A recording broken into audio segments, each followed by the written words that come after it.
Let's stay for the politics. I'm Ben Walsh, and this is Let Them Eat Bread. Today on Let Them Eat Bread, we are going to try making a loaf pan white loaf again. This is essentially a replay episode of episode 5, given that episode 5 had some technical issues and we weren't able to debut that episode or this recipe. So I'm going to talk a little bit more about this recipe, but first, let's get our yeast mixture started. Here I have half a cup of drinking water warmed to 100 degrees. And in this bowl, I have, on the one side, I have 2 teaspoons of white superfine sugar. And over here, I have 1 packet or 2 1/4 teaspoons of active dry yeast. So as usual, we're going to pour these into our bowl here, and we're going to lightly fluff with our fork. Remember that fluffing motion is essentially you're just taking your fork and making this motion, a round motion here. If you can't get your water to about 100 degrees, which is where about this water is, you want to use what I call the pinky test. And the pinky test is just where you warm the water up until you feel like you'd be ready to bathe in it. So you use your pinky finger. If it feels warm enough to bathe in, it's good enough for your yeast. Just setting a timer for 10 minutes here. This will help us.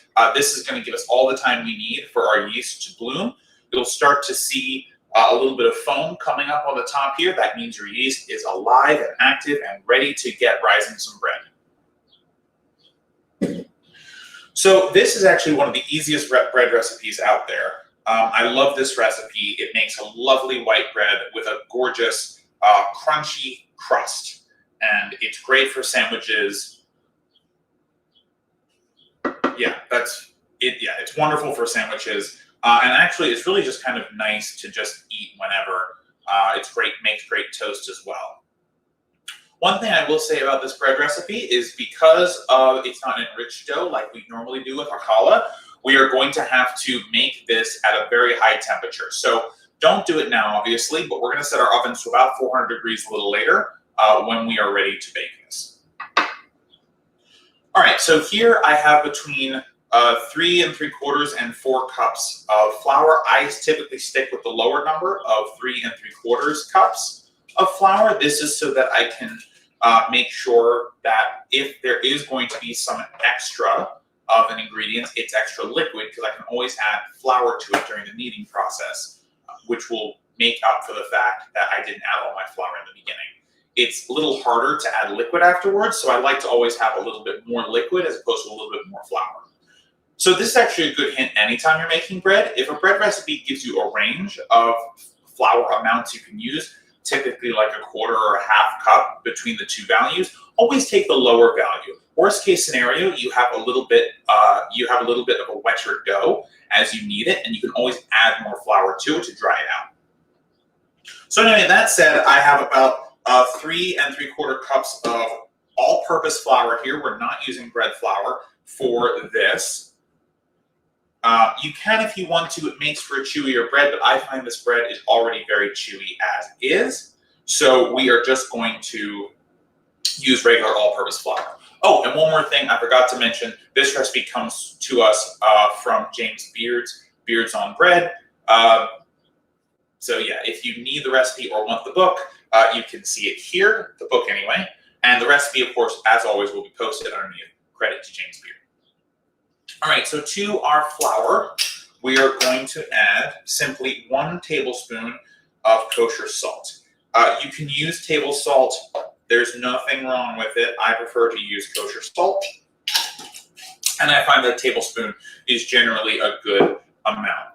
For a bread like this that doesn't get a ton of sweetener in it, you want to be careful with adding extra salt because it will start to taste salty, which you definitely don't want as part of your bread. And I'm just using a regular wooden spoon to mix this all together here.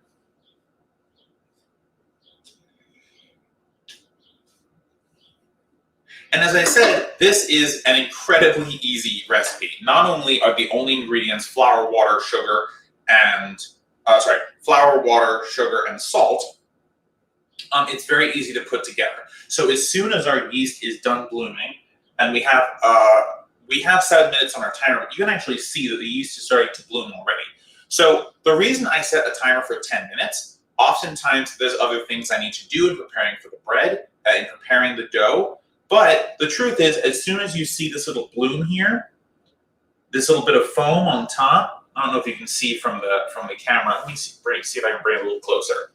So hopefully you can see there's 2 layers here. There's a yeast layer and there's a bubble layer and a liquid layer. But anyway, as soon as that foam layer starts to form on top, your yeast is ready. You don't have to wait the full 10 minutes if you don't want to. It will just cause for more of that yeast layer to form. And it can potentially alter your rise time. Although with a bread like this, it shouldn't matter too much, but it's up to you. At this point, we've been making bread together for long enough that you should start to have a sense of what bread feels like, what things you need to be looking out for when you're starting to make your bread loaves. Especially we've used active yeast for all of this. We are going to start using instant yeast soon, but for now we're going to use active dry. It's kind of the base yeast for a lot of different bread recipes, so it's good to get familiar with how to use it. Instant yeast is a little bit easier to use because you don't bloom it, you just put it in and let it do its thing. However, breads that are done with instant yeast tend to rise a little longer, sometimes twice as long. It really depends on a lot of factors. But the truth is, if you want a bread that's going to rise in about an hour, active dry yeast is usually the way you want to go. So we will definitely get to making bread with instant yeast. I have lots of instant yeast that I need to use. And it's also, it's not a difference in price. So you just walk down your bakery aisle and there should be little packets of it there. One more little thing before we check our yeast, a little bit of housekeeping. We are off next week for Memorial Day weekend and the weekend after that. So we will pick up the show, as it were, on June 12th instead of June 5th. So we're going to be off for the next 2 weeks. I will still be making bread, and I'll probably post some announcements on our Facebook page. If there is a bread that you are making, obviously, please feel free to share it with us. Either post it on our Facebook page or send it to us in Messenger. If you have a recipe that you would like me to make when we come back from break, definitely do that. I'm really looking forward to continue to bake with you guys. But just so you know, episode 12 of Let the Meat Bread won't be until June 12th. So hopefully that's easy to remember. Episode 12 on 6/12. I just made that mnemonic up right now, so maybe it won't help. But if it does, great. Either way, June 12th at noon, 12th episode. All right, so we have about 4 minutes left on our timer, and it is very clear now that our yeast is alive and well and ready to go. So I'm going to turn off our timer. And so what I'm going to do here with my flour salt mixture is I'm going to create a well. Remember, the purpose of creating this well is to allow the passive mixing as much as possible. So you want those walls to be really high up in that bowl. If you're using a standing mixer for this, you're just going to make sure that you've got your dough hook running on the salt and flour mixture for about 30 seconds. That'll get your well for you. If you want your well to be more defined, you can have it mix the ingredients for a minute or longer. It doesn't matter. You're not developing gluten by doing it this way because there's no liquid to pull the strands apart. So, all right, we're going to pour our yeast mixture in first. All right, and then next, we are going to pour in our water mixture. Well, not mixture, our water. This is a cup and a half of water. It's warmed to about the same amount. So we're just going to pour this in here. All right, so now you've got a ratio of about 2 cups of water to about 4 cups of flour. So just keep that in mind as we go forward for when you're adding things to it. This is about a 2-to-1 ratio, wet to dry. Sorry, dry to wet. So we're just using a wooden spoon here. You can see I'm just doing a light, slow mixing here. And we're just doing this until a shaggy dough forms. Nothing special here. Again, this is meant to be an incredibly easy bread recipe that you can make, in a pinch. You don't need any special ingredients. As long as you have some water, some salt, and honestly, you don't need that much salt. A few shakes of your table shaker should be plenty. the ability to heat some water and some yeast, you can make this bread. Very, very simple. And it really does, it really does make a nice loaf. If you're not a huge fan of white breads, you can experiment with other types of flours for this recipe.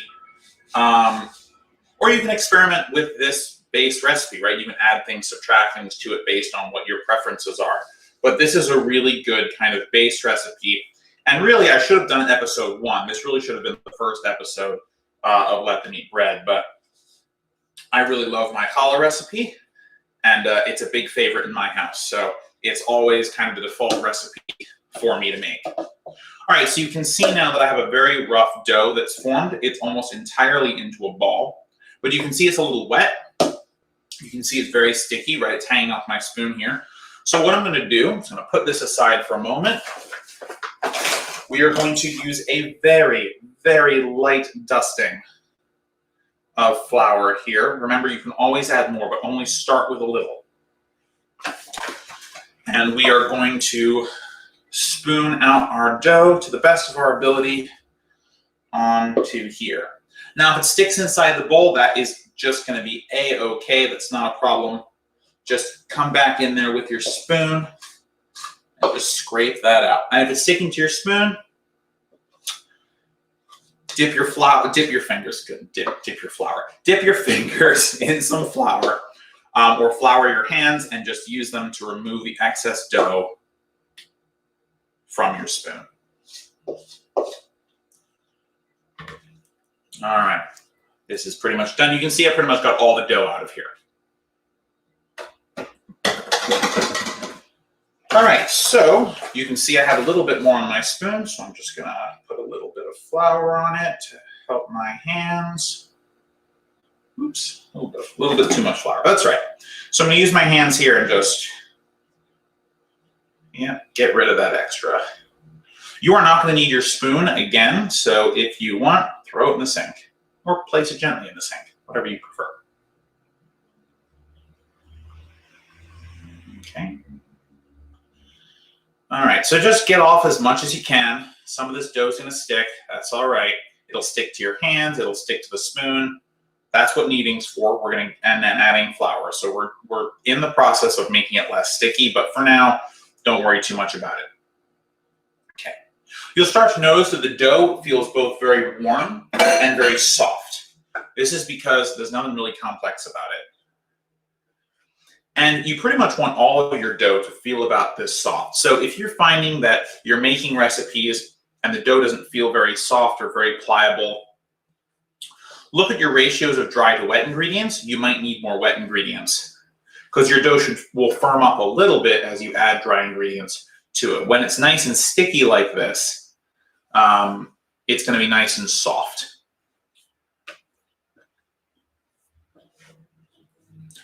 So I'm doing a one-handed knead here so that I can add flour later. You can see that I'm just kind of moving the dough around to pick up some of that excess flour on the board. If you have a, what's this called? Goodness gracious, I'm drawing a blank, guys. I'm sorry. Bench scraper. If you have a bench scraper to help you move your bread around, that's fine too. All right, so this bread clearly needs some more flour. So we're going to just, again, lightly sprinkle it and the board with some more flour. Remember, there was a dearth of about a quarter cup of flour for what the recommended amount is. You may end up using more, but all right, so this is sticking a little bit. Let's move this over here. This is our oil for later, by the way. I didn't forget an ingredient. That's our oiling the bowl oil. All right, so you can see now it's absorbing the flour very well. So just keep using one hand, move the dough around, make sure that it keeps moving around. Remember, the goal is tacky but not sticky.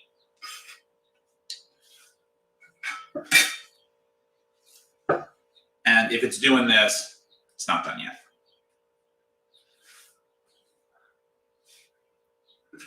So if you need to, you can use your bench scraper as well just to get the excess dough off your hands. Remember, when you're kneading, you want to turn your dough each time you knead. The reason that this is important is it allows the entirety of your dough to get kneaded as opposed to one part, which gets getting pulled and pushed the whole time. So just make sure you're doing that.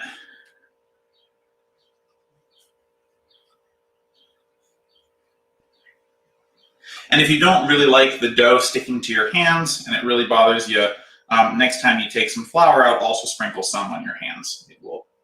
It will help the dough to not stick to your hands as much. But also, as you can see, the dough comes off fairly easily with a bench scraper.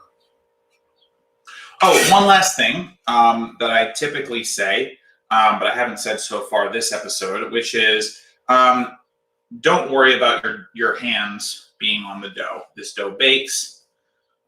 You don't really need to worry about anything that's on your hands. Your hands should be clean, of course. You should be washing your hands before you start to bake bread, before you start to make dough.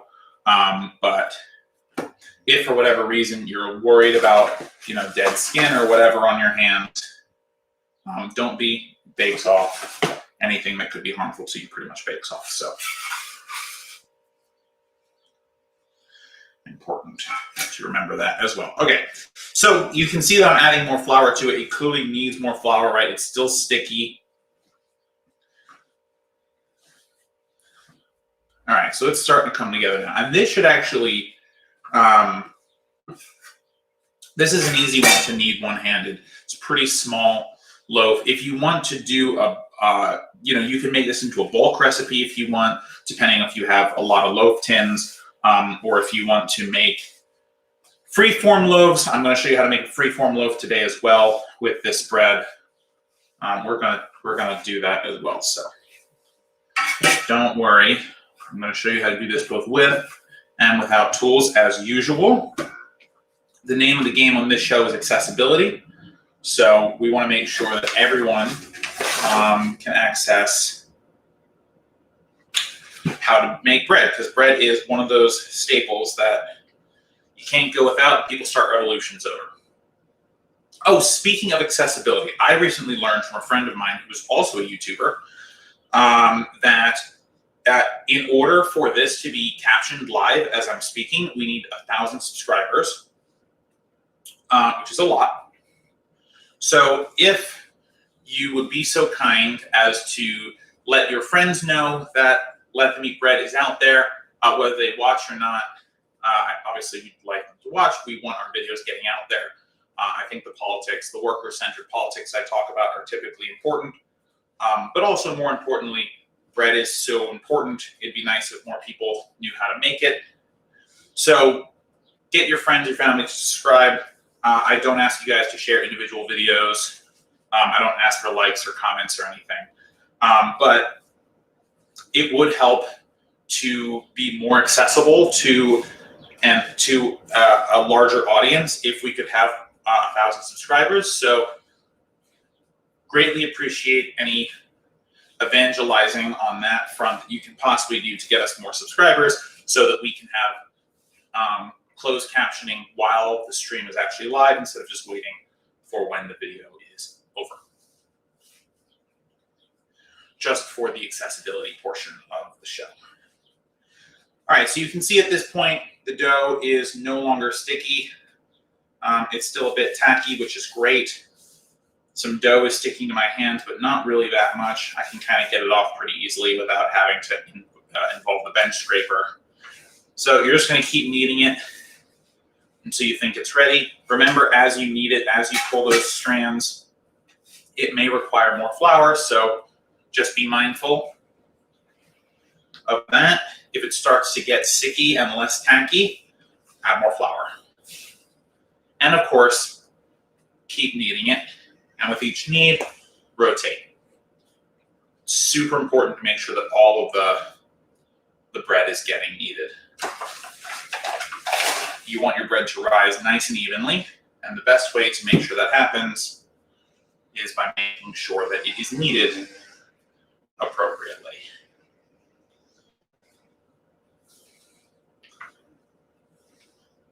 So as you can see, I really haven't switched much from the one-handed. I haven't needed to use kind of a two-handed knead for this. This dough is very, very forgiving and very light and soft. So if you're needing to use two hands to knead this, one, you should probably subject your bread to the window pane test because it's probably done and it's probably a little tough as well. Or you may have a bread that's too dry, which you can fix. It's possible to fix it even at this late stage of the process. If you add a little bit of moisture to it and knead that moisture in really well, you can save a bit of bread that is not cooperating. But for the most part, you really don't want to be messing with it too much at this stage as far as liquid goes. And by the way, that's one of the reasons I say, when in doubt, add less flour. So you can always add more in the kneading process. See, I just put a lot of flour on my board here.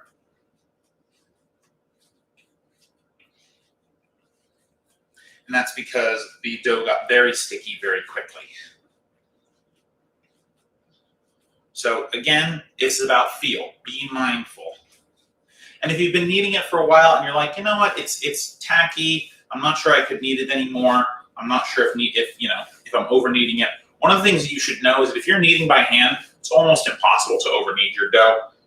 You really, you need to be kneading for like an hour to over knead your dough. It's very difficult to do if you're doing it by hand. Now, if you're doing it with a machine, like a standing mixer, because it does the kneading for you and it moves it very quickly and creates those gluten strands in a different way, you can over knead it with that. So if you're using a machine, just be careful. Check your dough regularly. Just make sure that you've got the right, that you don't over knead it, because you can in a machine. All right, this is still kneading. No pun intended. This still requires some more flour. So just keep going with it. Remember, you're trying to stretch that dough every time. Make sure that you're actually developing some gluten on our board here. All right. Let's take a little bit of our dough here. Oh, it's still sticky, so this is going to need more flour no matter what, but let's just see how good of a job we've done with kneading it so far.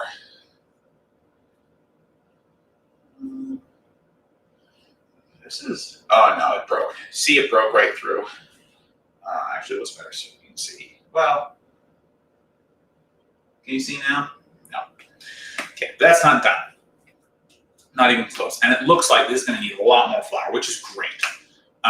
No problem there at all. So now I'm going to add a little bit more flour to it. Let's start with like 1/8 of a cup of flour, and we'll go from there.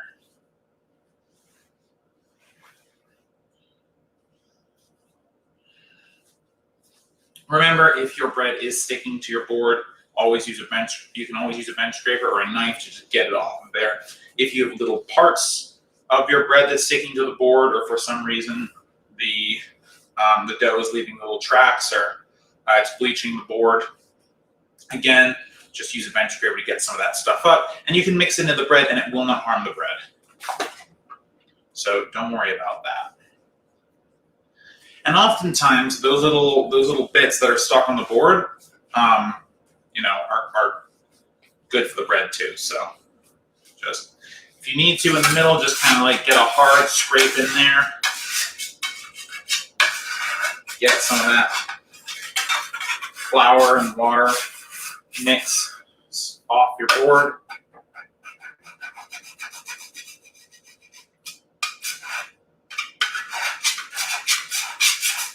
No worries. It will act as more dry ingredient. You can just mix it right in. Again, just keep kneading until your dough is ready to go. And you'll know that once it remains tacky, it doesn't get stickier again. But also pass the window pane test, which ours got close. but it didn't actually pass it. So we're going to keep working here.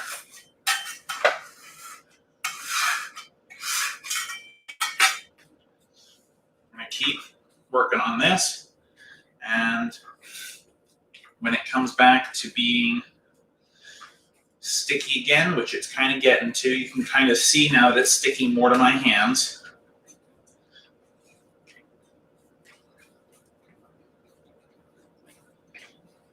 Just keep working with it. And again, one of the nice things about this recipe is that it's very forgiving. So you need to add more flour to it. It's not going to stop you. And adding more flour to it is not going to damage your bread.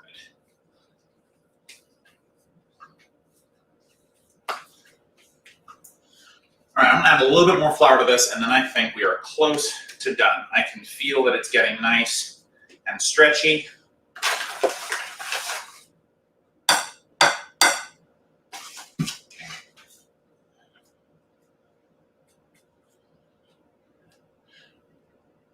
So if it's really sticking and you need to make it easier, see what I'm doing here? I'm taking the bread dough and I'm coating it in the flour on all sides before I start kneading it again. This is just so it doesn't stick to my hands. You do not have to use this method. I like to. I find it's easier to manipulate the bread once I've started doing that.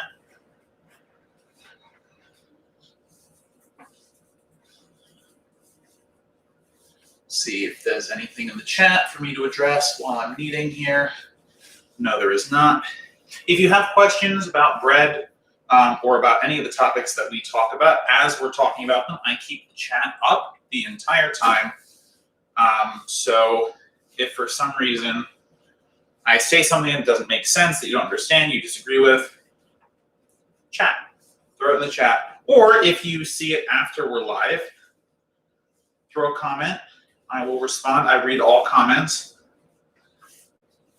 I actually got a great comment recently from someone, I forget their YouTube handle, so apologies to them, outlining a different type of UBI. And essentially giving me a separate set of numbers to work with than the ones that I proposed in my UBI segment, which was great. I really appreciate the thoughtfulness of that. So I read all the comments. If you want to leave a comment, I read all the chats. If you want to leave a chat, no pressure. But that way we can do the show together, and we can make both bread and politics more accessible to regular people. And besides, what else you got going on this Saturday, right? You don't have to make bread. Take it outside, do your weeding, whatever it's going to be. Throw on a headset. Just listen. All right, so I think this is pretty much ready to go. All right, so I'm going to just put this into a ball here. As usual, we're going to take our little bead. See, this may actually need some more flour, but I think it's probably done the kneading process. So let's see. Yeah, I can see some light coming through there right now. Yeah, this is done. So if you can see, yeah, you can see the light coming through there. Okay, so we're going to give these a couple more kneads just to get it a little less tacky. Throw a little bit more flour on it. And we are ready to rise. Well, our bread is. I mean, you can be ready to rise too. Rise up, you know. Rise like bread.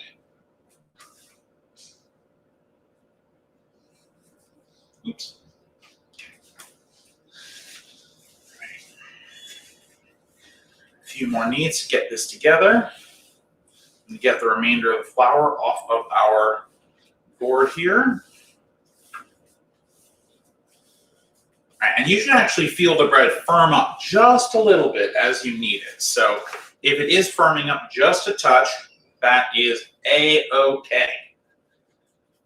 It also means the bread's probably close to the maximum capacity it has for flour, which is great because we really want to make sure that we have put enough flour in here so it gets nice and big and we can make nice, luscious loaves for our week of bread eating. Bread is a staple in my house. It's probably a staple in most houses, but we use it for sandwiches, toast, French toast, all sorts of fun stuff. And actually, we have a little bit for our last week's loaf available, so that's probably going to be French toast at some point. A challah recipe that we do on the show actually makes for really, really great French toast. This one, not so much. This one you want to use as sandwiches and toast. And if you are toasting it, by the way, you want to make sure that the toast that you, when you're putting it in the toaster, you want a higher temperature toast. Okay, let me rinse my hands, they're covered in flour, and then we'll get ready to rise our bread.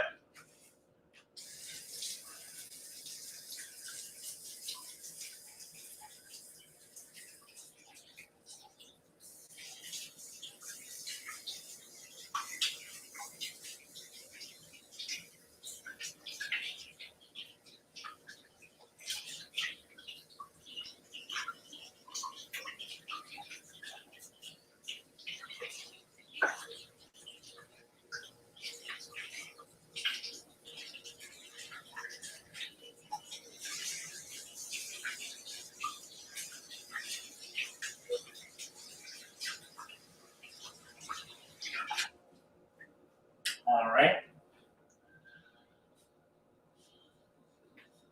So now we do what we do every week. I have a glass bowl I'm going to use for the rising of my bread, which means I need to warm it.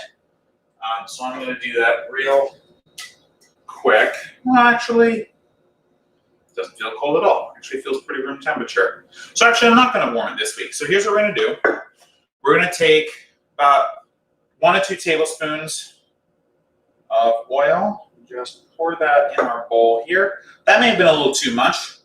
Just gauge it. There's no real harm in putting oil in this, by the way. All right. And as usual, we are going to allow our oil to coat our bowl.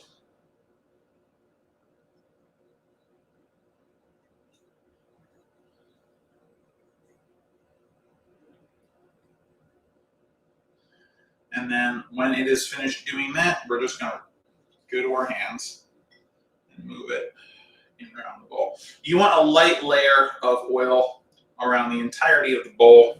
If there's extra oil and you don't want it there, just take a paper towel and get rid of it. Yeah, we're going to have a little bit extra oil here. So what I'm going to do is I'm going to take a paper towel and I'm just going to get rid of some of this oil because I put too much in. Just fine. No worries. You do want to leave just enough oil in the bottom of your bowl, though, that you can roll your ball of dough in it. This is, again, to make sure that nothing sticks.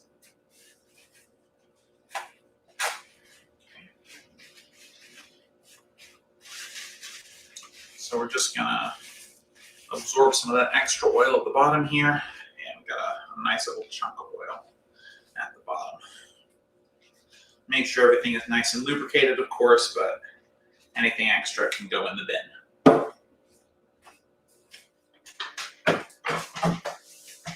Alrighty, so time to take our dough, which is still nice and lovely. Roll it around in the oil for a little bit. Make sure that it's covered in oil. The sole purpose of doing this, guys, is to make sure it doesn't stick. So you want there to be enough oil covering your loaf that it doesn't stick. All right. Then we are going to cover this in plastic wrap and then put a towel on top of that, set a timer for an hour, and then we will be ready to talk some politics this week.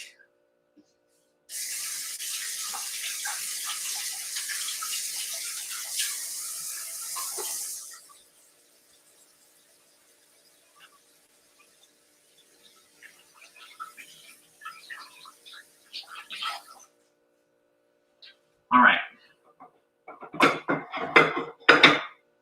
Let's try not to break our island here. So I use plastic wrap because it's easiest. If you have a reusable wrap or something like that, or you just want to use a towel, that's fine. The only thing I'll say about just using a towel is that you'll need to wash that towel every week because it will have had raw dough on it. And there is salmonella in raw flour. I also partake in cookie dough, so I'm definitely a hypocrite here, but you should not be eating raw flour if you can avoid it.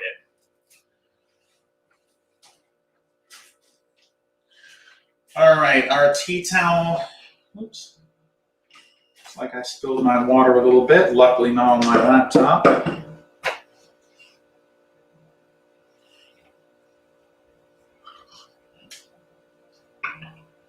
Okay. It's fine. All right. So we're going to just leave this on here. We're going to put this in the back. Set a timer. All right, so there's our hour timer. I'll put this to the side. Let's see what's on the whiteboard this week.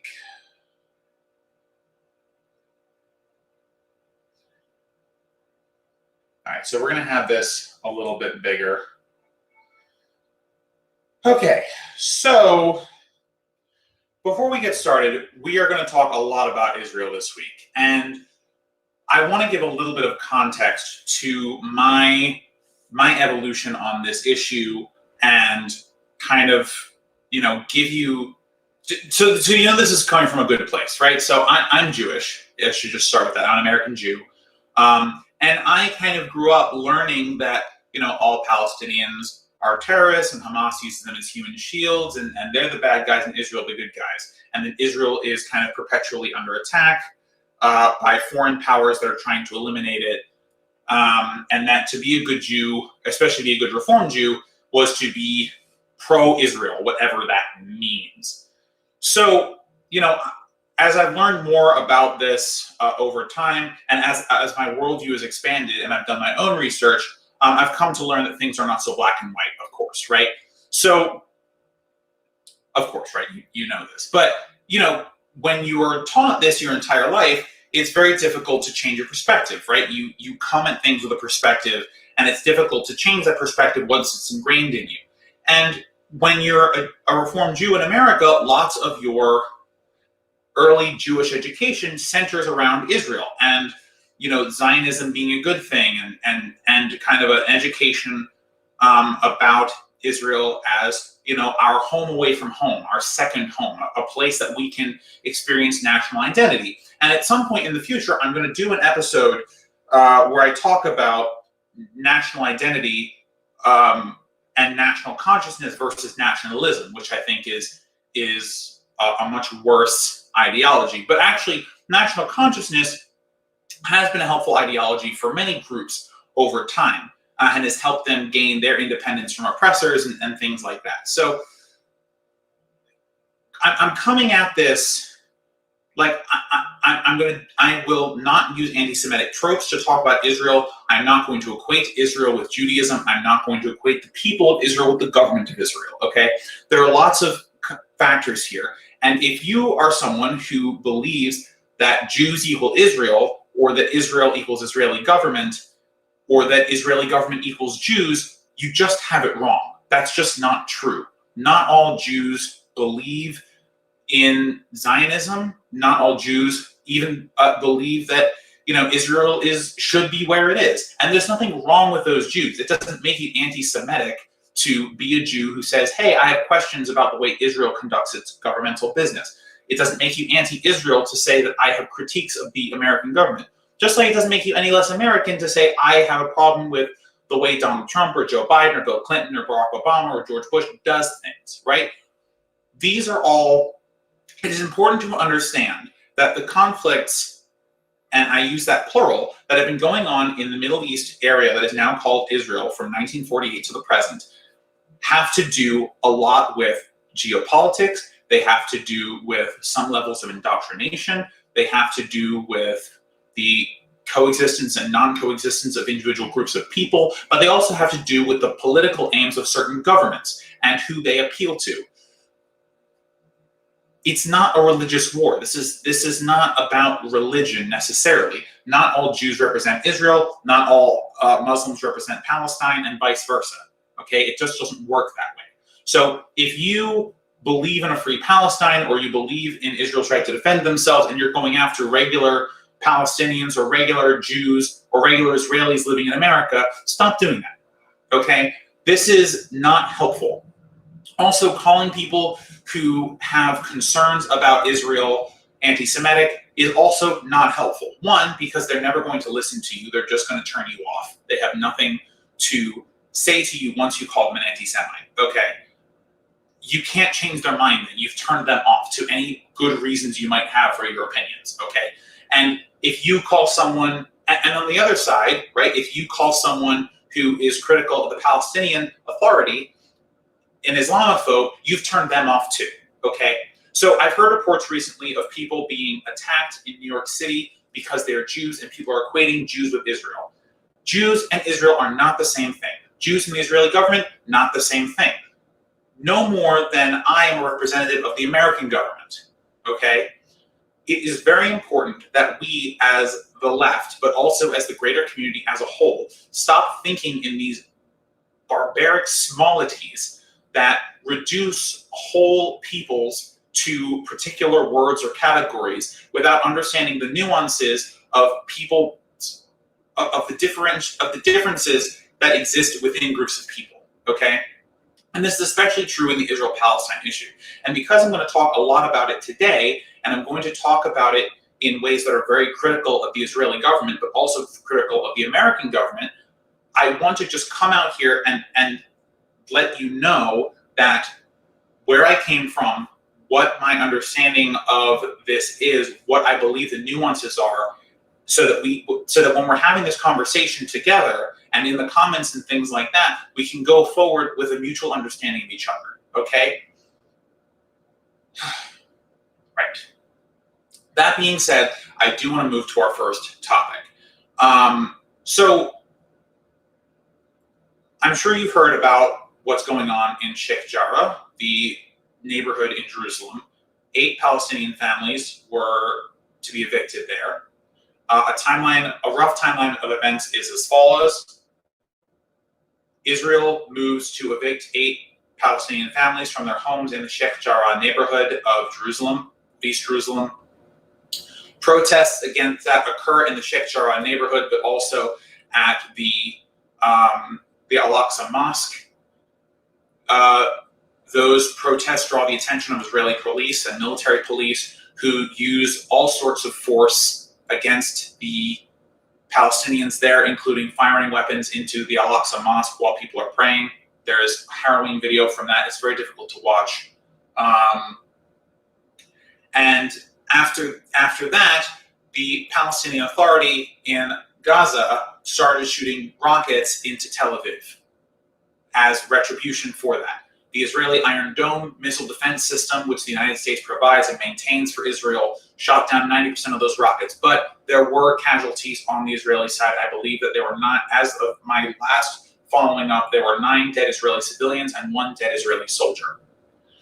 As a response to those rocket attacks, Israel launched a full-scale air war campaign and ground troop campaign into Gaza, leveling whole buildings, including the home of the Al Jazeera and AP News building, killing approximately 225 Palestinians, 60 of which were children. Okay, so that's roughly the timeline. So the question is, why is this escalation violence going up now, right? This, by the way, this started about a month ago, just on the tail end of Ramadan. Eid was recently, and that kind of sparked some violence as well. There was some violence around the holiday. I don't want to say the holiday sparked violence. That's just not true. But there was some violence around that holiday as well. So the question is, why is this all happening now? So the thing that's important to remember, about a month and change ago, Israel had the results of its 4th parliamentary election come out pretty much a dead heat. No one had come out of it with the ability to form government on their own. From there, they moved on to the phase of parliamentary democracy, where you try and form a government with other parties. Benjamin Netanyahu, which is the present prime minister of Israel, was given the opportunity by the Israeli president to make a government. He was unable to do so. It is also important to note that at this time, Bibi Netanyahu is under investigation for very serious corruption charges. Okay, and it just so happens that right after he's unable to form a government, all this escalation happens in East Jerusalem. Okay, it's important to understand that the only reason that this is happening now is because Benjamin Netanyahu couldn't form a government. He is unable to consolidate his political power in the way that he wants to, so he's creating a crisis in order to get more political support for it. By the way, this is not speculation. Well, so let me put it this way. It is speculation, but it's not so conspiratorial. We've seen it in other places before. For example, in the United States, we have we have wars, we have attacks on Iran, we have other types of attacks that the U.S. uses to rally up U.S. support for whichever government is in power. George Bush did this, Donald Trump did this with his attack on an Iranian and an Iraqi general during his term. So essentially, using military crises to create a base under which support can be driven is a tried and true political tactic. And of course, I only talked about the US and Israel, and I only talked about the recent months, but this is not anything new. This has been happening for a very long time, and this is not a new tactic of politicians to create crises under which it would be bad to deviate from their leadership, so put them back in power, right? This is not unusual for politicians to do throughout history. So there really is no other reason why this is happening right now. There was a long time before the very prominent evictions that Israel was not doing these mass evictions of multiple families at once in East Jerusalem. So it's important to understand the context of, while there are evictions going on and there is some form of government manipulation of courts and legal rights of Palestinians to take their homes in favor of Jewish settlers, the scale of this particular set of evictions is much different than it has been in the past. One of the reasons that there was so much anger and outrage about this that created so much heat, which generated into really an onslaught by Israel, is because of the timing and because Benjamin Netanyahu is having a crisis of legitimacy, so created a crisis in order to be more legitimate. And just one last point that is very much not related to this story. It is important to remember that Israel is the colonizer here. Israel is the occupier. They have the backing of the United States, the world's sole superpower, behind them. They get a blank check, more or less, from the U.S. every year. We sell them weapons all the time. So it's really important to remember that there is a power dynamic here. It's not both sides. It's not even. And even if there is violence coming from, quote unquote, both sides, the violence is disproportionate.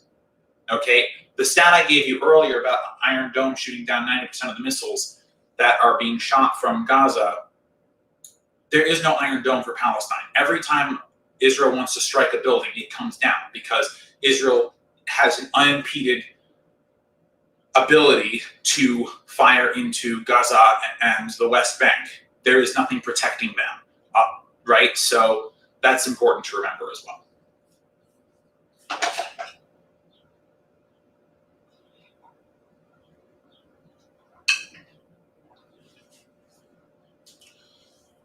I want to talk a little bit about police brutality. I specifically want to talk about police brutality in Israel and how it relates to us here in the United States. So there are reports, I think Vice has one, and there's a couple other outlets that have as well. Israeli police and Israeli military train United States police departments. So everything that happens over there that we don't have issues with, that we don't raise an alarm about, comes back here, right? And by the way, this isn't just true for Israel, this is true for all sorts of things, right? Police have tanks and stuff now that essentially were layovers from the war in Afghanistan, which, by the way, is still ongoing. So, and then these people who we give money and weapons to come back and train our police, and they act brutally towards the people they're assigned to police. So it's not really surprising that the police act brutally towards us here in the United States.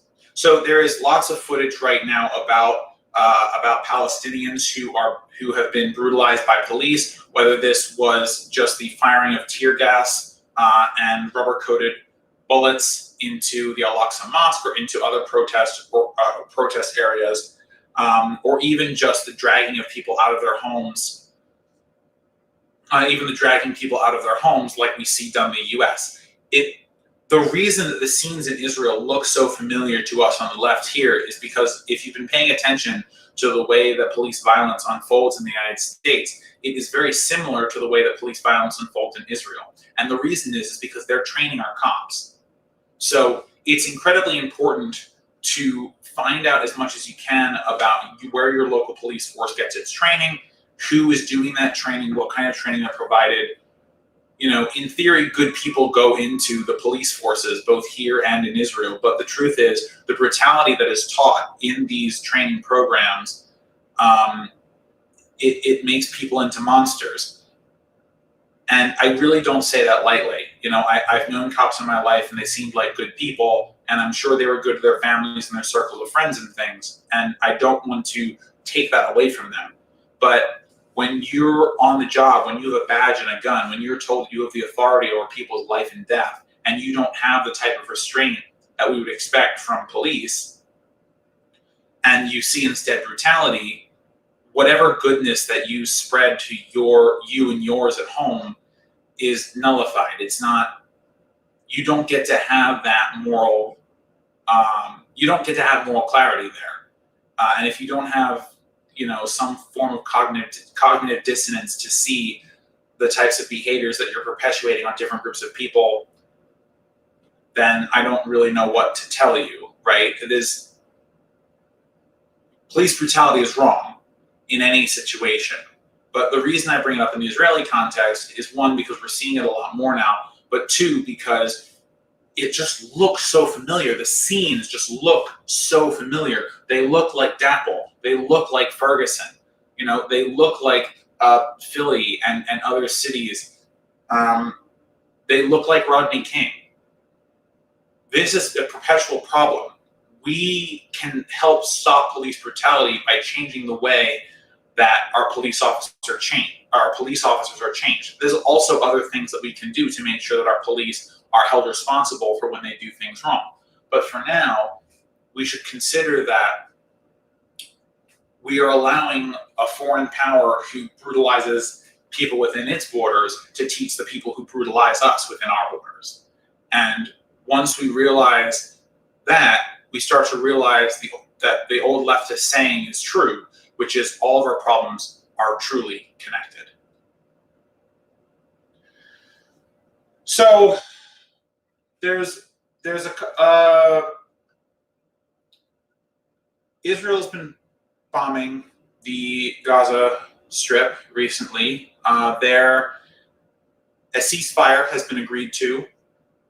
I think it was 2 days ago. A ceasefire came down after Joe Biden mentioned to Bibi Netanyahu that he expected a de-escalation, which is good.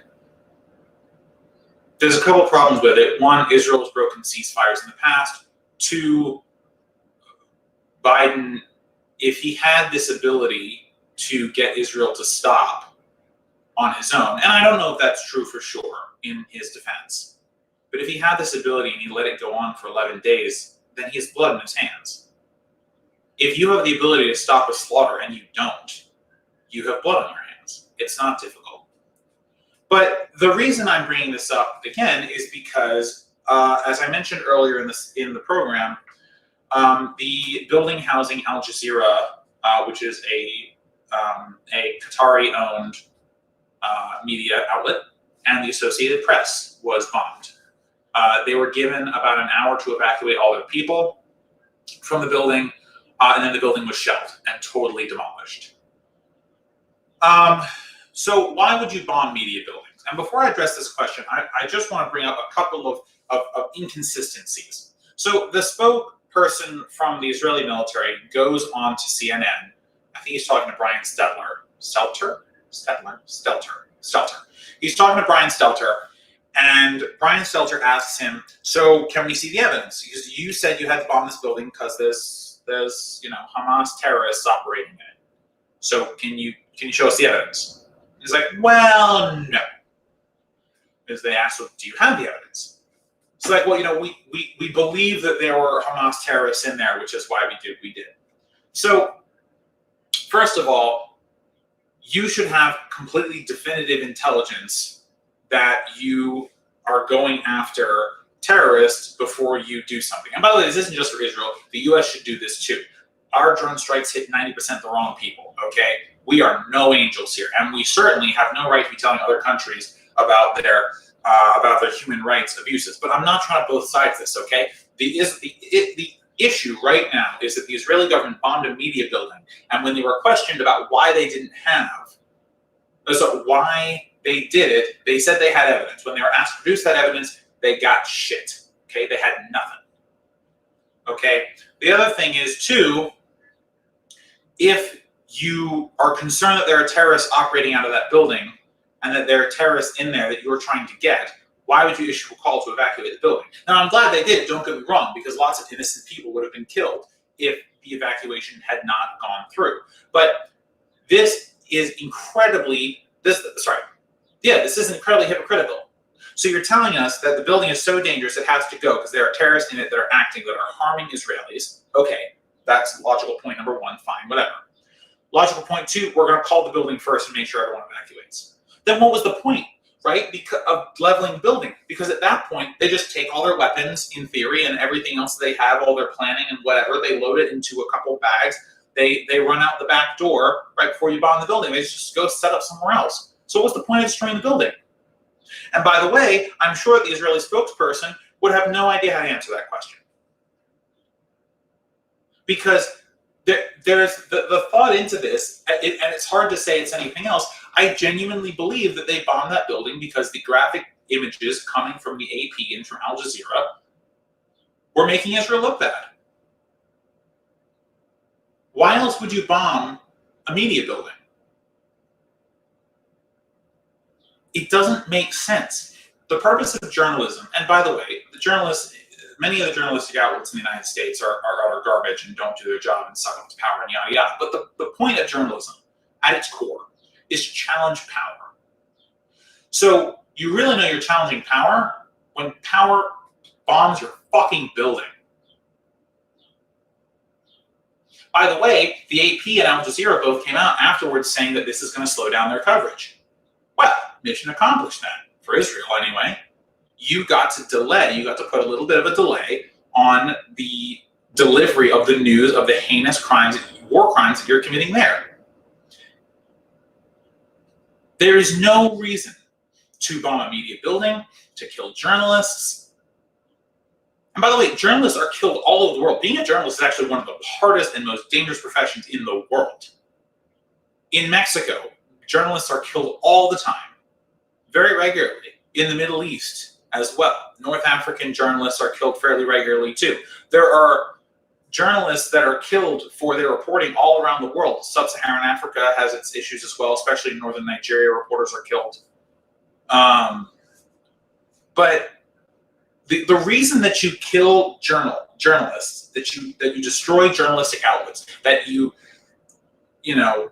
take military action against civilians who are just doing their job to report the facts of situations, is because you don't like their coverage. And I don't care what bullshit reason they give you, oh, Hamas is in the building. I explained to you why that excuse is no bueno, why that excuse doesn't work. Because it fails to answer the question of, well, then why did you call them if it was really that big of a threat? The reason I'm almost positive that Israel bombed that building is because they didn't like the coverage coming out of Al Jazeera and the AP that was getting wildly shared by people outside of that area who were beginning to see the real brutality of this particular set of violence that Israel was perpetrating against Palestine. And how pathetic the backlash was from the Palestinians. And I don't mean that to say anything bad about them per se, but because they can't do any damage to Israel, really. Not nearly at the scale that Israel could do damage to them. So again, it's disproportionate. And when you start to see how terrible it is, when you start to see the images of little girls crying because their whole family's been murdered in a drone strike, once you see the tears, you start to feel for that other human being. And once that message is out, you generate outcry that your fellow humans are being destroyed. For what? And those images create pressure on politicians, especially politicians who are fighting for their political lives right now, like Bibi Netanyahu is. It all begins to make sense when you think about the broader political context of what's going on there. So, if you see militaries, first of all, you shouldn't trust anything a military official says from any country, right? Because they're most definitely lying or bending the truth on the behalf of their government or to justify the actions they took, right? Military action kills people almost always. There's almost never a situation where it doesn't. So anything that a military spokesperson says is going to be in defense of or in justification of whatever action was just taken. So don't believe them, ever. Not if they're American, not if they're Israeli, not if they're Palestinian, not if they're Saudi Arabian, not if they're Chinese, not if they're Russian, not if they're British, not if they're French, not if they're Nigerian. You get the point. Not if they're South African, who cares? Do not believe anyone ever if they're a spokesperson from the military telling you what actually happened. Wait for independent confirmation. Wait for journalists to investigate it.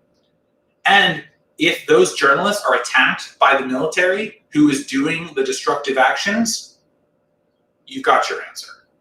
What they're reporting is true, and what they're reporting makes that military organization afraid of them. Journalists are supposed to make uncomfortable the powerful and comfort the powerless. And if the response to journalists actually doing their job, actually providing that comfort for the powerless, actually challenging the powerful, is to destroy their infrastructure and to kill them, then you know who the good guys and the bad guys are. It's not hard.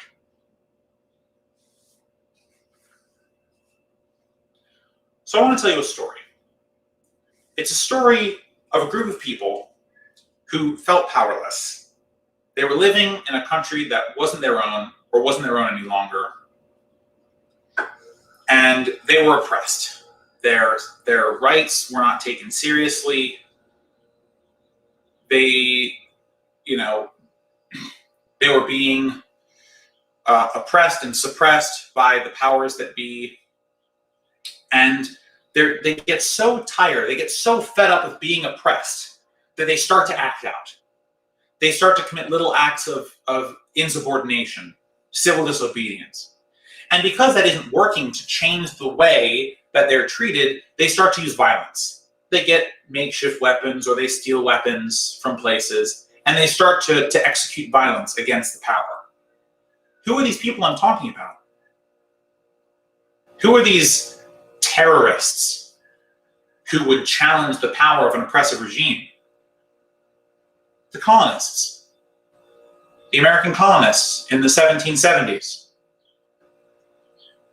The French resistance in World War II against the Nazis.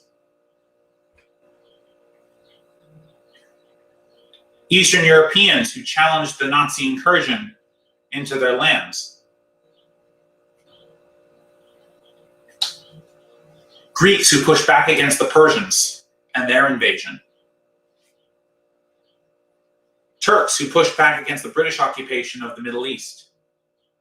Oh, and in a more relevant sense, Hamas.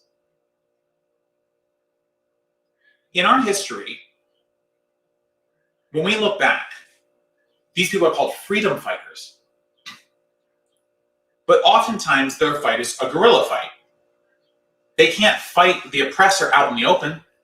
What would have happened to the American revolutionaries if they had fought the British out in an open field? They would have been decimated. We would have been British. Still, I mean, I am, but you all would be. What would have happened to the French resistance if they had engaged panzers in the prairies and the fields of France?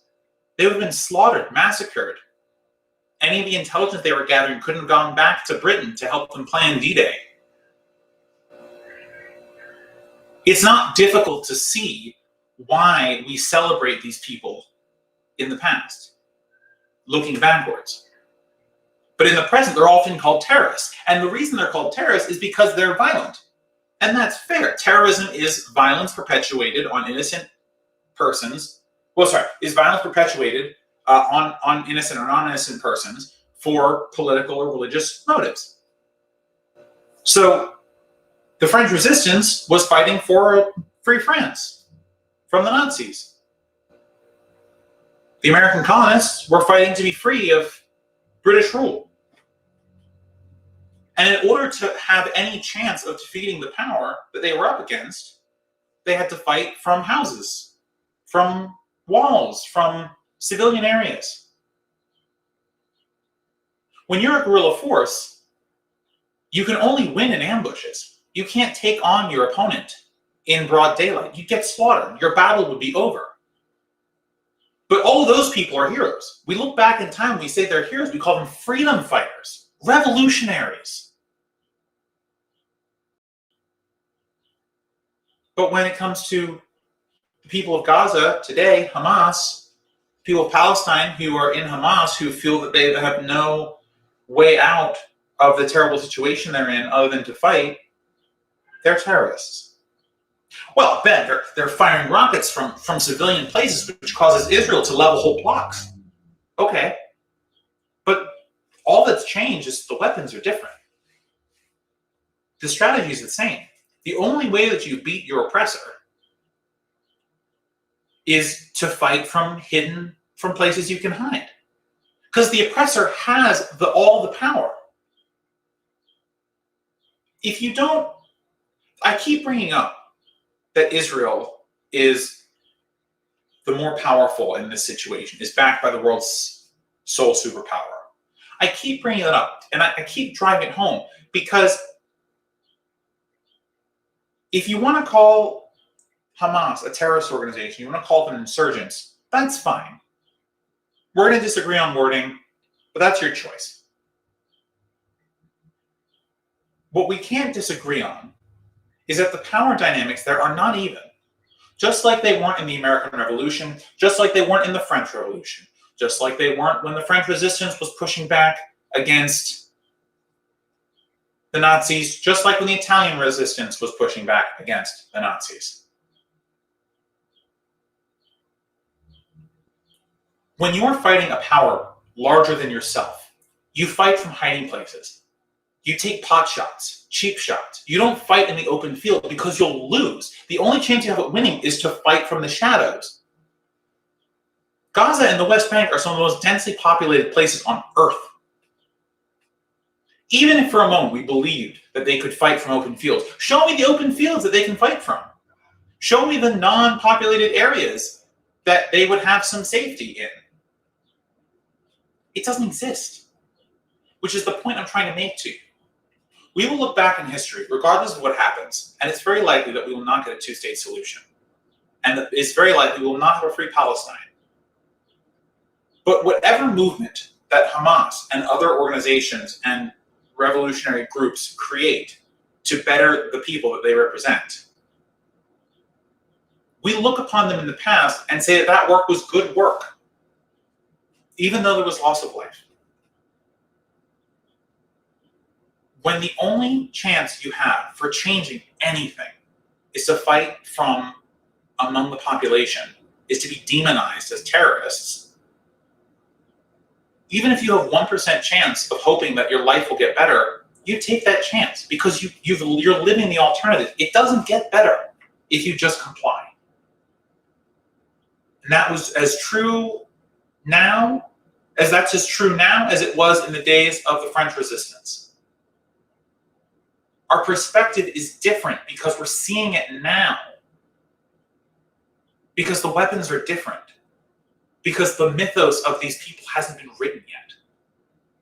We're living through history. And as such, we have to be critical of the history that we are living through. Is this to say that I venerate the Hamas use of rockets to kill civilians in Israel? No. I'm not venerating that. But the point I'm trying to get across to you is that That's the only way that they can fight back without being totally slaughtered. And if your opinion is that their total slaughter is good, just sit on that. Hang on that for a little bit. The Tories, not the Tories, the loyalists, the British loyalists, would have said the same thing about the Americans as they revolted against the crown. The Nazis definitely said the same thing about the French resistance, who were just fighting for national consciousness.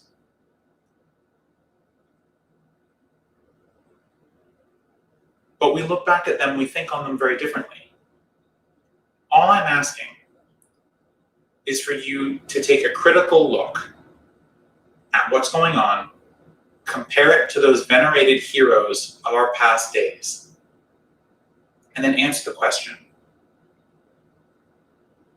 does it make sense to ask them to fight non-guerrilla wars? And if we're still uncomfortable with the conclusion of that answer, like I am, think about what can be done to prevent the creation of guerrilla warfare in the first place. Because the answers are in front of us. Give full citizenship to every Palestinian.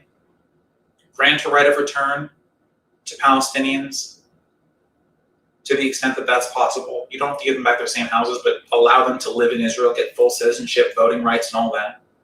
Reserve seats in the Israeli Knesset, enough so that Arabs actually have a say in what happens in the Israeli government, as opposed to being sidelined like the current reserve seat system. Integrated military units that defend the whole of Israel together, freedom of movement, freedom to vote, economic prosperity, legal rights.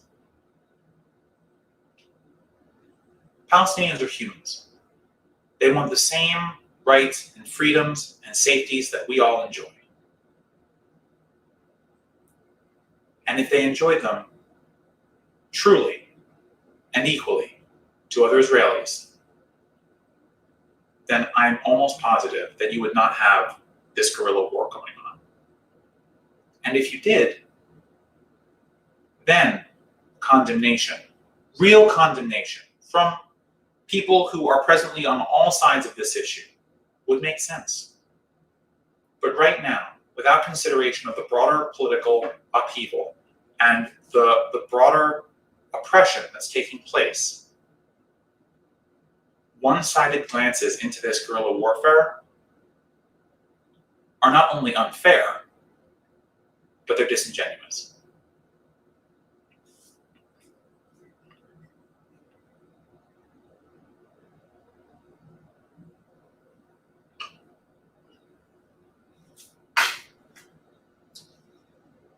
So, a little bit on the same vein, but we're leaving the Israel issue now. I want to talk about why American supremacy and American exceptionalism is just bad in general. So, if you're unaware of it, American exceptionalism and American supremacy are these ideas that because we are America, anything that we do is inherently good by nature. We are always the good guys in every story that we participate in. And we cannot do wrong. More importantly, these narratives also write us in as the central focus of all these stories. So what are some examples of American supremacy and American exceptionalism? Well, a really good one, actually, is probably the way that you learn World War II history in school. In school, we are often taught that America won the day for World War II. Victory in Europe Day was essentially a product of American intervention, without which the war would never have ended in the US's favor, in the Allies' favor. But that's not true. While it's true that the United States was providing some level of weapons to the Soviet Union, while it's true that the US helped coordinate and bring to bear the offensive that was D-Day and the invasion of Italy and helped Italy switch sides and helped liberate France. All that's true. No one's saying it's not. But the banner that flew over the Reichstag when the war ended wasn't an American flag. It was a Soviet one. The greatest tank battle that ever occurred in history didn't occur between the Nazis and Americans. It occurred between the Nazis and Soviets. The Soviet Union, actually, with the 20 million losses that it took, both self-inflicted and inflicted by the Nazis, were the real winners of World War II. Now, that's not to say that you should erase the American contribution. It was important, just like it was in World War I after the sinking of the Lusitania. But we need to write ourselves out of this central role because it makes us less informed. It also gives us this incredibly stubborn bias about the actions that we take abroad. For another example, think about how we named the first two. Think about how we named the first operation that the United States took into Iraq in 2003. It's called Operation Iraqi Freedom. Operation Iraqi Freedom. The center of that narrative is that the United States was going into Iraq for the sole purpose of liberating it, setting up a shining democracy, and then leaving. Whether that was true or not is insignificant for the point I'm trying to make right now. I would argue it was not true. But regardless of whether you think it was true or not, the name Operation Iraqi Freedom writes a narrative where America is the savior of another country who couldn't manage themselves. And this narrative is also echoed in the reasons that we keep being given that we can't leave the Middle East. Well, if we leave Afghanistan, then women's rights are going to go to hell, and their government's going and the Afghan government's going to collapse. As if America, by its sole presence, by its being there, is keeping all these things together.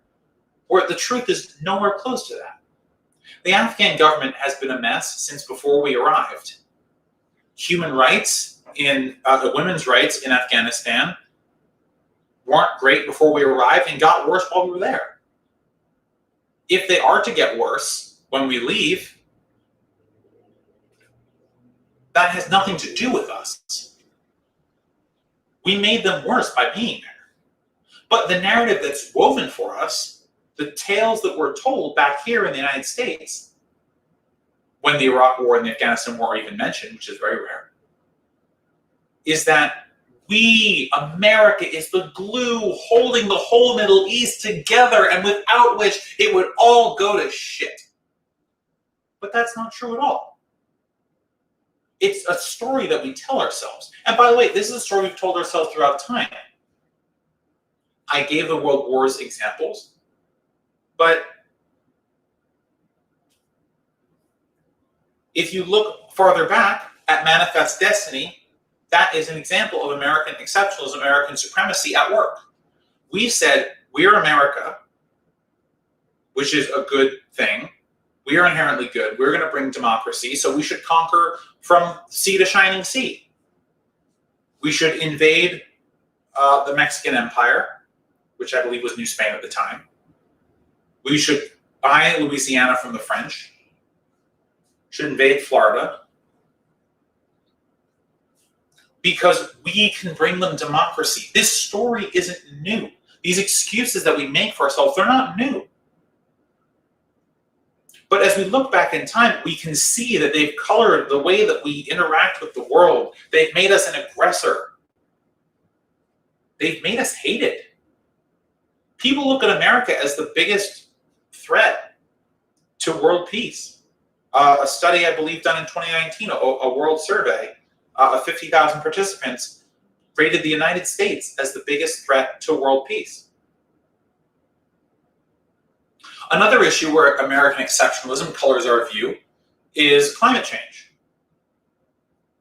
We believe that whatever little thing that we do to reduce emissions is the standard that everyone else should follow, when truthfully, many other countries do much better than us with their emissions ratings, and especially their emissions ratings per capita. So what does that do? It colors our judgment. It makes us think we're doing enough when we're not. This is dangerous, not only to ourselves, but the whole world. Every time, and I'm going to end the segment here, every time that America writes a narrative that it is in the center of, we deify whatever it is that we're doing. And we force compliance with that narrative. As was shown before the Iraq War, when certain individuals were kicked off their shows because of their opposition to said war.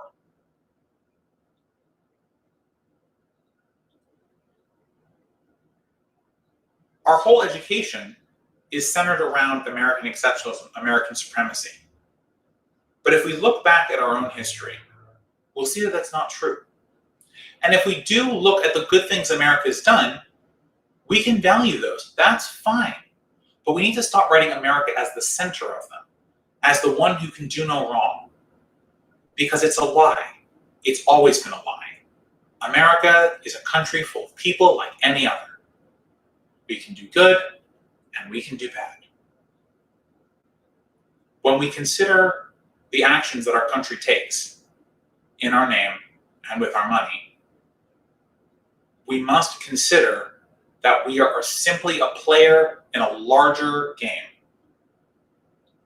It's not all about us. Never has been, and it probably never will be.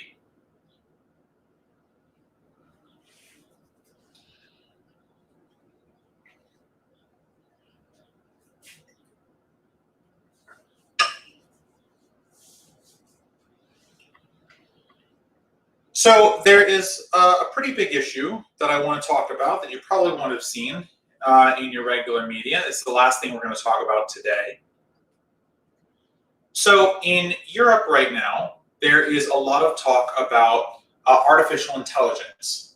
A new regulation is coming out in Europe to supplement the General Data Protection Regulation, better known as the GDPR, which came out in 2018. Although the GDPR gives protection against automated data processing, the nuances of automated data processing are so vast that the European Union believed that a regulation specifically on AI and AI processing of data was created. So this law talks about a lot of things. It essentially categorizes artificial intelligence processing into multiple risk categories. So, and by the way, that's a risk to you, the person for which the data is being processed automatically. So I'm going to talk about a couple examples of this. So imagine if you type something into Google. You want to see a picture of a hippo, right? But hippos live in lots of places. So maybe you want to see a hippo, not from the Philadelphia Zoo or from the New York City Zoo, or from whatever zoo, right? Perhaps instead you want to see a hippo in the wild, or you saw a hippo in a documentary and you forgot what it looked like, right? When you type in hippo into your image search, whichever image search you're using, you are giving an automated, you are receiving an automated response. A human being is not cultivating 6 million clips of hippos in a fraction of a second, right? The web search is trawling the internet for pictures of hippos, so that when you say hippo, it gives you hippos. Now, sometimes it will not give you hippos, and that is because something has been tagged as hippo when it's not really a hippo, but it's learning, right? It's a machine learning algorithm that is essentially trying to make sure that when you type the word hippo into the search, that hippo comes back for you. And maybe if you're lucky, even the specific hippo that you're looking for. this is a very low risk scenario because there is nothing about you looking for a hippo that is going to change your material well-being. I mean, it might make you sad if you don't find the hippo you're looking for. It might make you frustrated, but it's not going to change your material well-being. Okay, this is what I would call a low. This is what would be considered a low risk automated processing mechanism, right? A search of some kind. Now, if you think about a search that could be more problematic, what if from the other things you search, the algorithm knows a little bit about you and it doesn't provide you certain search results because it, for whatever reason, it doesn't provide a certain search results to someone looking up certain things for whatever reason, right? So say you're looking to buy something. I don't know, let's say a hammer. You're looking to buy a hammer. You saw a nice hammer on TV and you've decided that you want a hammer, specifically this hammer. So, but you don't remember the brand, so you just look up, you go to the shopping search on whatever outlet you want to do it on, and you click hammer. But given your past searches, the algorithm perhaps knows that you have a little bit more money or that you live in a particular area.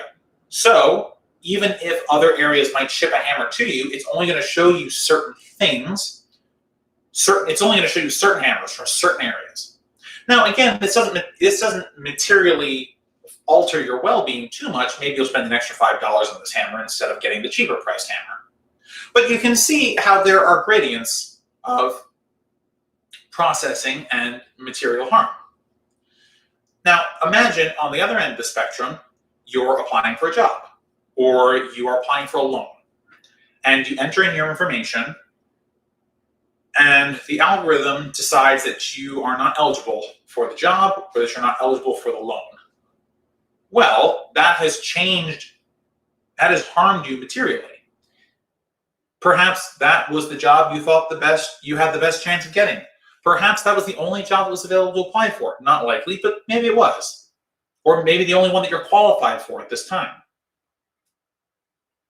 A robot made that decision. No human looked at your resume. An automated decision was made. That harms you. If you're going for a loan, same basic thing, right? You needed that loan for something, right? Whether it was to make an improvement in your house or you were desperate for money, you just needed a little bit of cash. But if a computer is making these decisions for you, then there's no appeals process, right? You can't ask the robot, why did I not get approved for this loan or this job? So because this can cause harm to people, we have to protect them, right? And this AI regulation is looking to do that and is looking to protect people based on a number of different categories. One of the things that's important about automated decision-making and automated processing is that it is just a code, but it's also a code that's trained on things. It learns. So given our example from earlier, when they were building the search function with machine learning built into it, they likely said to it, they gave it a small set of data, maybe with 1 or 2 hippos in it, and they said, this image is a hippo. So when someone types in hippo, find something that looks like this. And it would give you a couple of, you type in hippo the first time and it comes up with a bunch of large mammals. Maybe it doesn't come up with a hippo at all. So when it's training, you say, no, those aren't hippos, try again. So it learned those are not hippos and it gives you a new set of hippos or non-hippos, right? So you get to the point where eventually, once you've showed it the picture of the hippo and you've had it run enough searches and told it yes or no, it has a rough idea of what a hippo looks like. So when you, the end user, type in hippo, I don't know why I'm on a kick with hippos, but I just thought of hippos and now we're running with it. But once you, the end user, type in hippo, once the algorithm is public, then almost every time it's going to turn up hippo because it has learned that hippo is a word that refers to a large mammal that lives in the desert, that's brown, has cute ears, and drinks lots of water, right? That's what it's learned. At the same time, training data has to be given for things like loans and job applications. So depending on what your training data is, you can influence the way the algorithm is going to behave. So for example, and this is an example that is a correlate to a real life example, if you train if you are a company and you train your data, your algorithm for job applications with people who only have certain types of names, specifically white names, or only come from certain areas, specifically predominantly white areas, then the algorithm may not see someone whose name it doesn't recognize as being a name, and either decide that it's not appropriate, or may decide that it's a spam one, right? Because people may be, there may be a setting on your algorithm to throw out spam applications, maybe the ones that are auto-generated or what have you. So the algorithm is a reflection of our bias as humans. So every time a decision is made by an algorithm that can create material harm, there has to be some way for the individual who's affected to appeal it.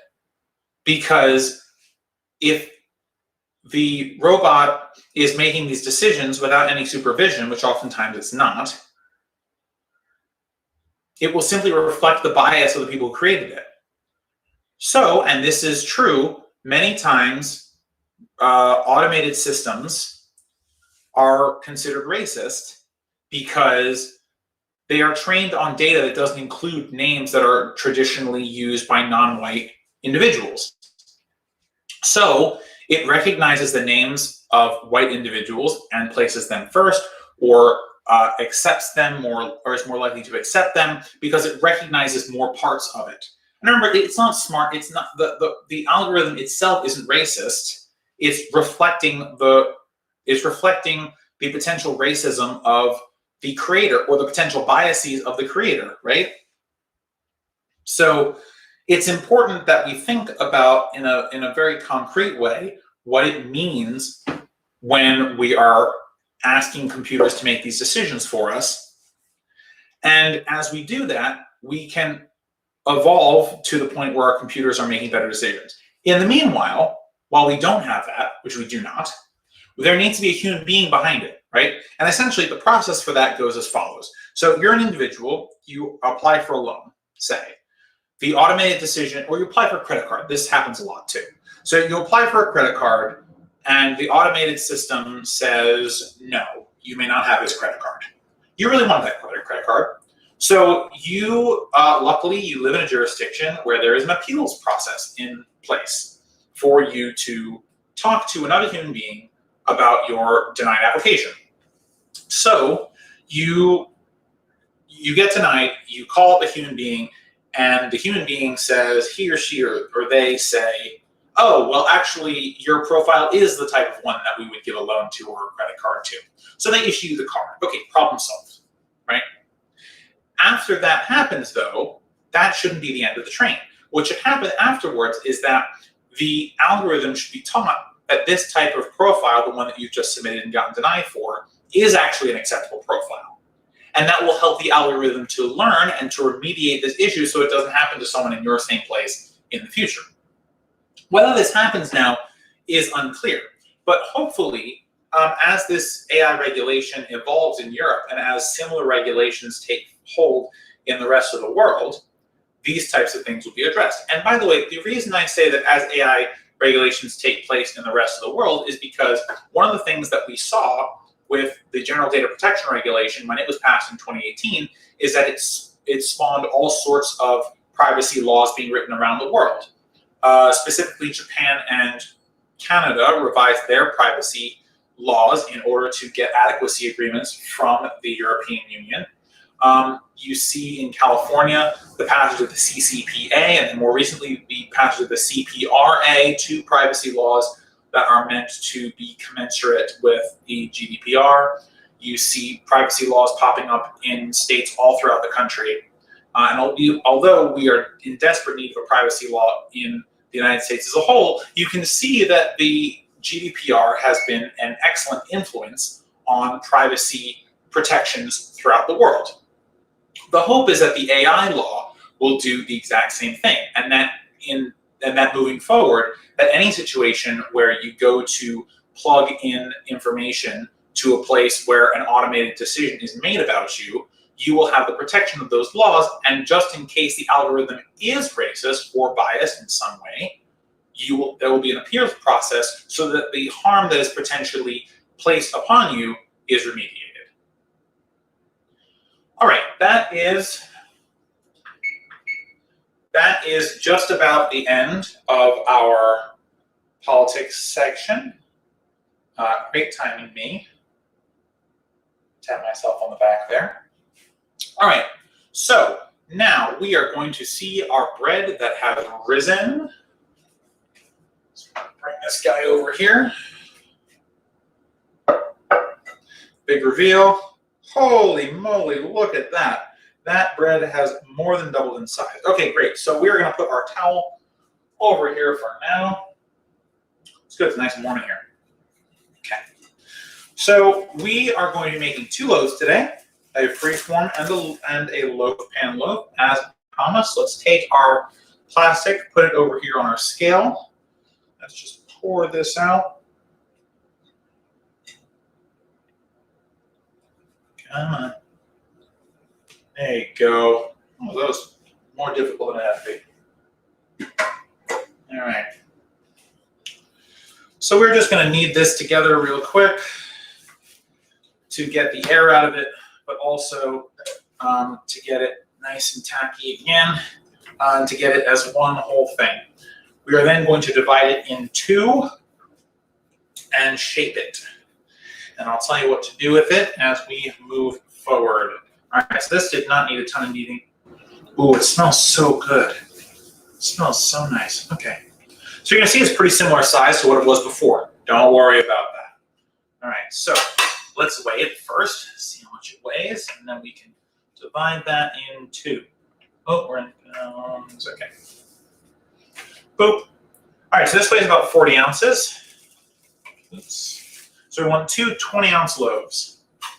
As a reminder, 16 ounces in a pound, so you're about 1.5 pound loaves-ish. Pound and a quarter loaves. All right, so let's just get this into a nice little ball. Hopefully this is right in half. If not, well, I'll figure it out. Oh, 20 exactly, look at that. Look at that. Are we good today or what? All right, so we're gonna take this and we're gonna make it into a ball. I'm gonna set this on the side over here. Now, a good time, by the way, if you are, now's a good time to butter and line your loaf tin and your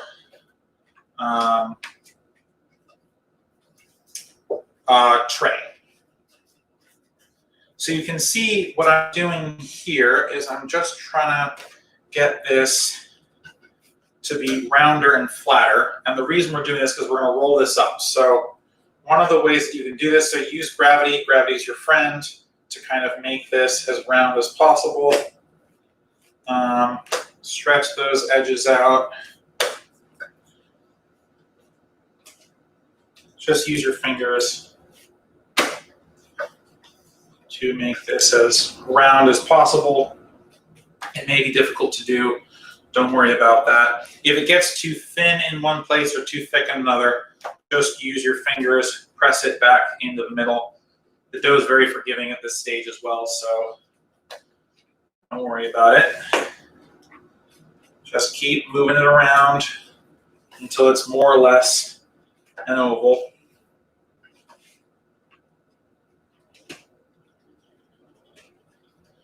Or a circle. Circle's fine. This is probably as round as it's going to get. It's a weird pentagram type thing, but it's all right. All right.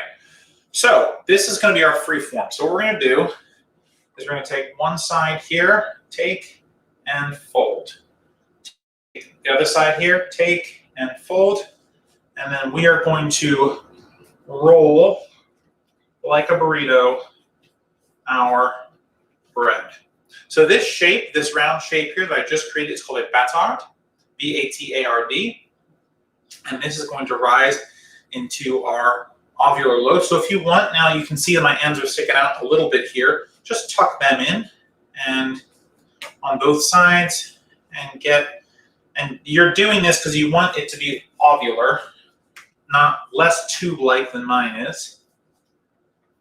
But it's all right, it'll do. So this one is going to be different than this one that we were just doing. We're just going to take and form into a tube. All right? And so the reason we're doing that is because we're going to rise it in this tin. All right, so take your tube of bread, plop it in there right in the middle. You see it's in there. This is going to rise and fill up this whole thing. This, on the other hand, is going to free rise. So what that means is we're going to take our tray here, and we're going to take our batard on here and place it here. It should rise more or less evenly. Yeah, so now we are going to set these to rise for 1 hour. I'm going to cover them back up with plastic. The plastic keeps the moisture in. So as much as possible, keep these guys covered. We're going to need a separate piece of plastic, so let's just get that for our other loaf here.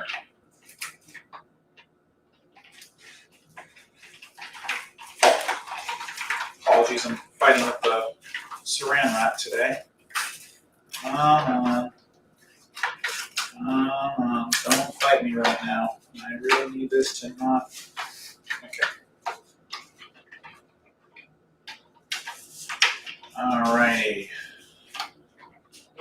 So we are going to keep these covered. And as usual, we're going to put our towel over them to keep them nice and toasty warm.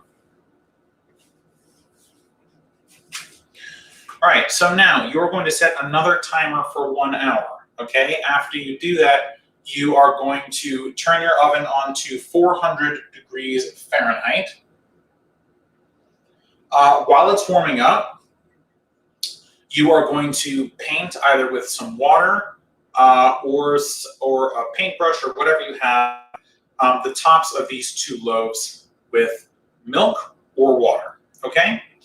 Milk will give you a little bit of a softer crust. Water will give you a little bit of a harder crust. There's one more thing that you can do with these that I'm going to do with mine is you can score them. If you have a lamb to score your bread with, you can use that to make fun designs. I'm just going to use a knife. I'm going to create 3 diagonal strokes on my loaf tin, and I'm going to create 1 or 2 diagonal strikes on my freeform loaf, depending on how it looks. Maybe I'll put in a fun design. We'll have to see. I will be using a knife since I do not have a lamb.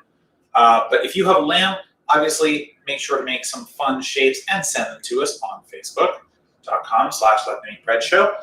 And we would love to hear from you. After you do that and your oven is ready, you're going to cook these at 400 degrees for 35 minutes to 50 minutes. They may need as long as an hour, okay? But definitely check them after 35 minutes. Remember, this is very high heat. They will brown. Don't worry about that. It is fine. You will know that they are done if tapping on them, they sound like they are hollow, or you can take internal temperature of them for 205 degrees Fahrenheit. And that's it. Wait till they are cool to eat them. When you're ready, make sure that you turn out your bread. For your loaf tin, make sure you turn out your bread as soon as it's done onto a rack so that it can get cool instead of continuing to cook, which it may do if it's left in the tin. Okay? That is it for this week. I hope you enjoy. The recipe is in the description. If you liked it, let me know. This should be the easiest bread recipe you have ever made. Easiest and least costly in terms of ingredients. It makes a great loaf, and this is actually one of my favorite white breads to make and eat. Remember, next episode is on June 12th, episode 12 at noon, 12 p.m. on June 12th. I will see you then, everybody. Take care, and thanks so much. Have a great Memorial Day.